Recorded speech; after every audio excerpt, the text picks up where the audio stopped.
Ada seseorang masuk ke unit gawat darurat dengan suhu 40 derajat, keluhan yang lain itu sakit kepala, nyeri pada ototnya. Di unit darurat sudah diberikan paracetamol infus. Ketika dirawat di ruangan, 30 menit kemudian panasnya naik ulang.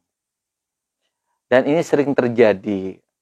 Apakah pasien tersebut yang sudah baru setengah jam yang lalu diberikan paracetamol infus, apakah boleh diberikan paracetamol infus untuk menurunkan panasnya?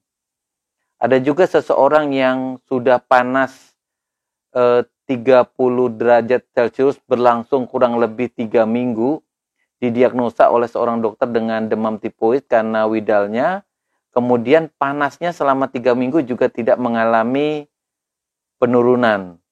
Gejala yang lain disertai misalnya pasiennya nampak dehidrasi, nadinya itu 140 kali per menit dengan suhu memang diukur 38,3 derajat. Jadi gejala-gejala daripada demam biasanya memang demam itu tidak pernah sendiri ya. Dia adalah bagian dari gejala-gejala penyakit yang lain sehingga sering disertai dengan sakit kepala, nyeri badan, nyeri otot, kemudian badan terasa lemas, bahkan kaku leher.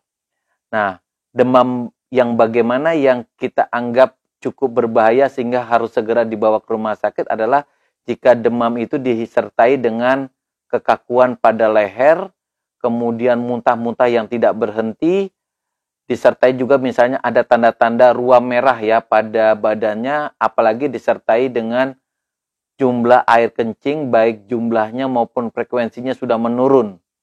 Karena yang ditakuti adalah komplikasi daripada demam itu sudah membuat terjadinya gangguan ginjal. Kemudian akibat daripada demam sendiri bisa mengakibatkan komplikasi berupa dehidrasi.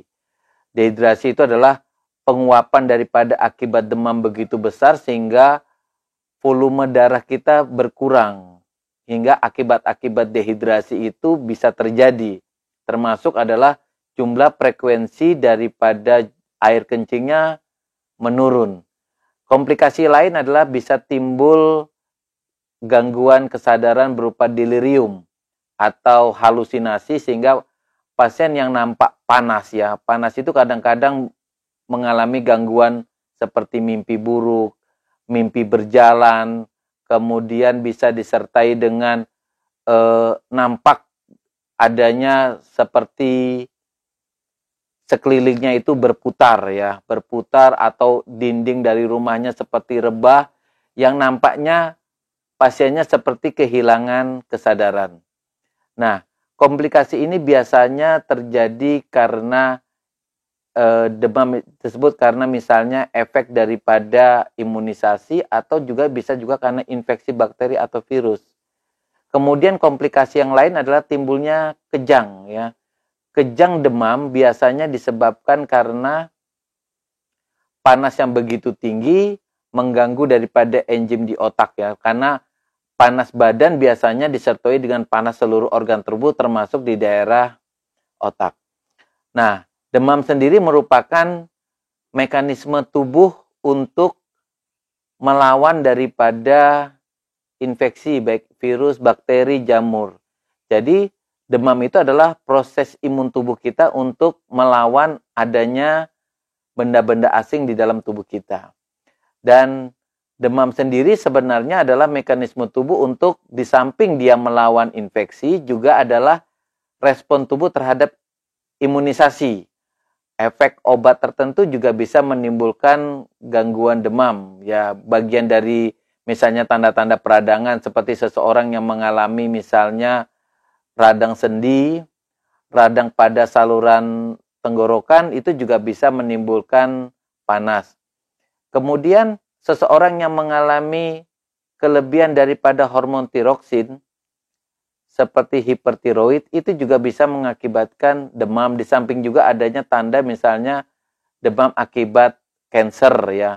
Atau bisa juga faktor di luar tubuh seseorang, misalnya karena cuaca yang begitu panas terik itu bisa menimbulkan seseorang mengalami demam, bahkan mengalami heat stroke. Untuk mengatasi problem demam atau panas badan, seperti yang kita ulas sebelumnya, apakah seseorang yang mengalami demam ulang setelah kita memberikan penurun panas infus sebelumnya, apakah tetap diberikan penurun panas? Kemudian bagaimana langkah kita setelah orang mengalami demam selama 3 minggu yang tidak turun-turun?